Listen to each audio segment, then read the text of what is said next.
Lucie glissa sa main dans la fine fissure dissimulée derrière le vieux mur du couloir de service. Un souffle glacé s'en échappa.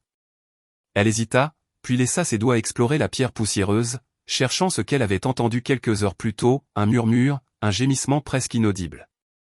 Et soudain, elle sentit une main. Une main tremblante, moite, faible, une main d'enfant. Elle eut un sursaut, retira brusquement la sienne, puis la replaça aussitôt, terrifiée à l'idée que ce contact fragile disparaisse.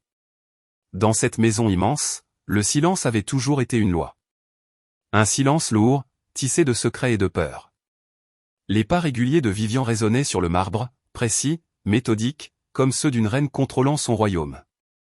Lucie, le cœur battant à s'en rompre, recula lentement, cachant sa main derrière son tablier. Elle n'était qu'une domestique, invisible, transparente.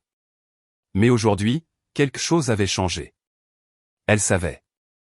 Et cette connaissance pesait plus lourd que tout. Vivian apparut à l'angle du couloir. Grande, belle, impassible, vêtue d'une robe couleur d'ivoire, le regard froid comme la glace. Ses yeux bleus balayèrent la pièce, puis se posèrent un instant sur Lucie. Un sourire poli, vide, passa sur ses lèvres, un sourire qui ne trompait personne.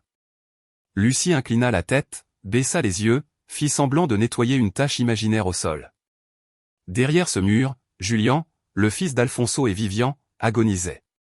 5 jours sans eau, sans nourriture, sans lumière. Enfermé comme un secret dérangeant, oublié par ceux qui auraient dû le protéger. Dans le grand hall, Alfonso, patriarche de la maison, accueillait ses invités avec la chaleur d'un homme respecté. Rire, musique, tintement de coupe, discussion d'affaires. Le monde extérieur n'aurait jamais imaginé que, derrière ces murs de marbre, un enfant pleurait en silence. Lucie s'éloigna discrètement du couloir, traversa la cuisine, et ouvrit le vieux tiroir où étaient rangés les objets cassés. Ses mains tremblaient. Elle chercha, fouilla, jusqu'à trouver un vieux micro rouillé, relié à un système de diffusion oublié. Elle essuya la poussière du revers de sa manche, souffla doucement dessus, et le glissa sous son tablier. Cette nuit-là, elle ne serait plus une simple domestique. Elle deviendrait la voix que personne ne voulait entendre. Elle retourna dans le hall. Le lustre de cristal projetait des éclats dorés sur les visages maquillés des invités. Des sourires creux, des regards faux, des compliments vides flottaient dans l'air parfumé du luxe. Et au centre de tout cela, Vivian, radieuse, levait sa coupe de champagne. Lucie s'arrêta près du mur, le cœur battant à tout rompre. Chaque respiration lui semblait une trahison. Mais quelque chose en elle avait cessé d'avoir peur. Elle repensa à la petite main dans l'ombre, à cette main qui s'était accrochée à la sienne comme à une dernière chance. Alors elle appuya sur le bouton du micro. Un grésillement s'éleva, interrompant la musique. Les conversations se figèrent. Des dizaines de visages se tournèrent vers elle. Le silence tomba. Et la voix de Lucie s'éleva, claire, ferme, chargée d'émotion. Derrière ces murs, un enfant pleure depuis 5 jours. Un enfant enfermé. Oublié. Son nom est Julian. Le fils de cette maison. Et ceux qui prétendent aimer la vérité la cachent mieux que quiconque. Un cri de stupeur parcourut la salle. Le verre d'Alfonso glissa de sa main, se brisa au sol dans un bruit aigu. Vivian blêmit. Son sourire se figea, puis s'effondra. Les invités, d'abord interdits, commencèrent à murmurer. Les mots « enfant »,« mur »,« caché » circulèrent comme des étincelles dans un silence de plomb. Lucie, les mains tremblantes, tenait toujours le micro. Mais désormais, c'était la maison entière qui semblait respirer avec elle. Quelques instants plus tard, elle guida les secours vers la fissure du mur. On entendit un sanglot, un grattement. Quand ils ouvrirent le passage, Julian tomba dans les bras de Lucie le maigre, affamé, mais vivant. Les larmes coulaient sur le visage de la jeune femme.